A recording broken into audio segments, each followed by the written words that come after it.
I'm cracking this open because it connects to a conversation I literally had just minutes before we started shooting. Wild timing, but forget that. Let's dive right into today's video. So check this out. Shannon Sharpe's year has been nothing short of messy. First, he got slapped with that jaw-dropping $50 million lawsuit. Even though they ended up settling out of court, the damage was already done. Then came the shocking news. Shannon got booted from ESPN. That exit only added more pressure to the firestorm already surrounding him. On top of that, there's drama brewing between him and Ray Lewis. Once his boy, now Ray's been throwing slick comments about Shannon that had people talking. The back and forth kept his name buzzing, but not always in the best way. So this morning, I stumbled on a clip from Poetic Flock. Shout out to him. His channel's blowing up fast because he's cranking out content non-stop. He dropped a show with the headline, "Steve Harvey just crashed out on Shannon Sharpe badly." Laughing my arse off. You already know I had to click that immediately to see what was going on. Now, for context, Steve Harvey was actually a guest on Shannon's Club Shay Shay a few years back. He wasn't the only big name, but yeah, he pulled up. Then came that legendary Cat Williams interview that blew the internet wide open. What is it now? 70 million views? Maybe more. That one interview turned the whole game upside down.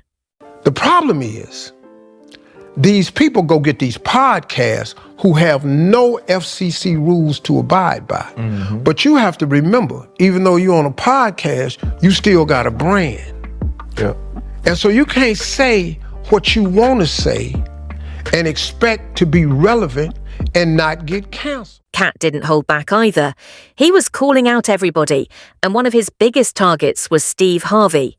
He went in hard, and social media lit up, reacting to every second. Not long after, Monique also pulled up, and if I'm remembering right, she went straight at Steve too.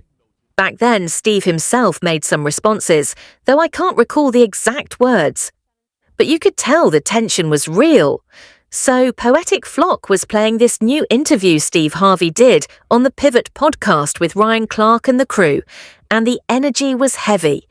Steve basically laid it down like this. When you create environments where people constantly trash you, your brand takes a hit. And from there, negative energy follows you everywhere. That was his message loud and clear. And here's the kicker. It sounded like Steve might have been throwing a subtle jab at Shannon Sharpe, pointing out how all this drama he's been wrapped up in could be watering down his image years later. That's a bold thing to say, and you already know people are reading between the lines. So what's my first reaction to all this? Let me keep it real for a second in defense of Shannon Sharpe. Yeah, I've been tough on him before, but this part can't be ignored. After that Cat Williams interview dropped, Shannon hit a level of fame he had never touched in his entire life. And that's saying something, considering we're talking about a Hall of Famer and Super Bowl champ. But the truth is, what came with that Cat Williams moment was a whole different spotlight. That sit-down wasn't just big, it was historic. It shattered records. It is the biggest interview in YouTube history. Straight up, it broke the internet. When you start adding up the clips, the reposts, the shorts, and the re-uploads, we're talking numbers in the hundreds of millions. Easily 250 million, maybe closer to 400 million views, if you count everything. That's beyond insane. And it catapulted Shannon into a zone he had never navigated before. Everyone suddenly had an opinion on him, his show, and his guests. But here's where it flipped. Shannon got caught chasing that same magic again. He figured, hey, if Cat blowing up worked, let's run it back. So he started stacking more comedians, looking for them to go viral by calling folks out. And that's exactly what Steve Harvey was calling out. Steve's point was simple. Once you turn your platform into a stage for people to trash others, your brand gets tainted and the backlash comes right back at you. Think about it. Shannon already had a strong show before all this. He had credibility, big guests, respect. That Cat interview could have been a one-time lightning strike, a legendary one-off. But by trying to copy the formula, it started looking like every episode was about tearing somebody else down. Steve said flat out, "You build that energy, and eventually you pay the price." And honestly, I can't even fully disagree. I get where Steve's coming from, but at the same time, I also see Shannon's side. He wasn't ready for that kind of fame. This was uncharted territory, a whole new frontier. He had broken into a world bigger than sports, bigger than TV, and he was figuring it out in real time. Mistakes were made, no doubt, but you better believe he's learning from them, and he won't get caught slipping the same way twice. Now, here's the thing. Plenty of people were mad at Shannon because they felt like he just sat back and let Cat Williams go off on everybody without checking him. Some said he let the man cook too long, but Shannon would argue the opposite. If he had cut Cat off, we wouldn't have gotten that raw, unfiltered look into what Cat really thinks about all those names he dropped. And that's exactly why the interview went nuclear. But let's clear this up. Steve Harvey isn't coming off bitter here. This man is living good. He's rich, successful, and enjoying life at the top. People with that kind of fortune usually don't sit around holding grudges or crying over old interviews. They just keep stacking wins and moving forward. Still, you can tell this whole thing never fully left his mind because the moment it got brought up, Steve made sure to speak on it. That says a lot. And to be fair, Steve did drop some solid points. But at the same time, Shannon deserves a little grace too. Let's not forget, this was brand new territory for him.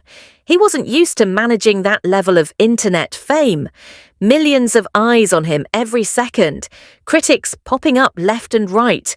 Who on earth is really prepared to handle success? Podcast, and you're doing it brilliantly. Please don't stop doing the way you do.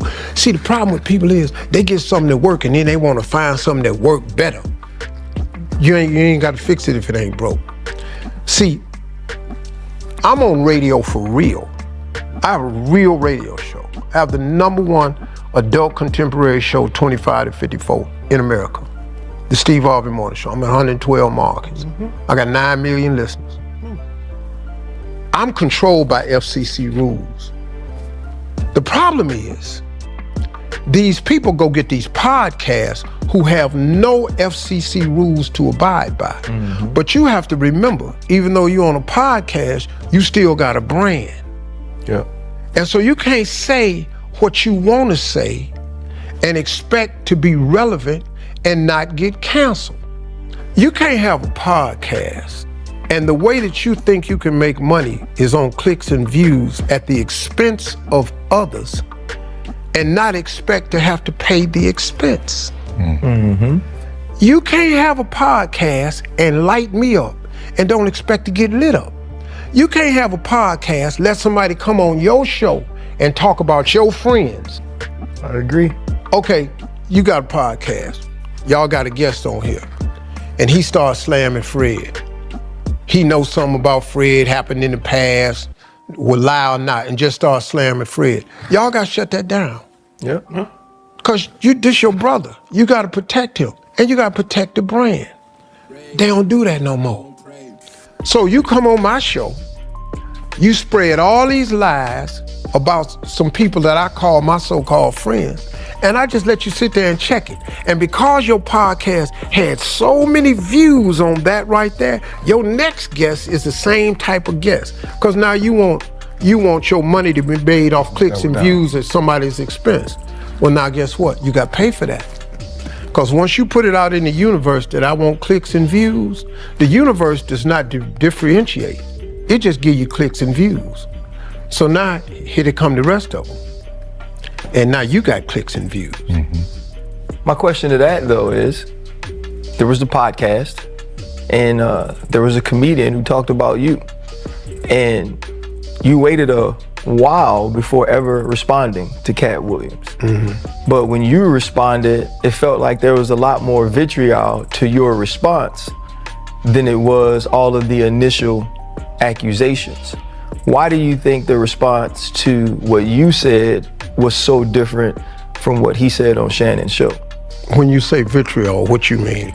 The social media fodder was upset with you for the way you finally responded to him. You mentioned his height and what you could do if there was ever an altercation. They said they felt like what he said about you was true because of the nature of your reaction. Oh, well, see, first of all, I ain't really good at social media, so I didn't even know that was out there. But they can, like, really kiss most of the corners of my ass when you say stuff like that. First of all, man. On that scale, it's overwhelming no matter who you are. Over time, Shannon started to feel like everybody had something to say about him. Attacks from every direction. One person throwing shade here, another one dragging his name there. It's no wonder he felt cornered. And in that kind of storm, mistakes are bound to happen. But now I want to hear from you. Was Steve Harvey keeping it real, or was he reaching? Drop your thoughts.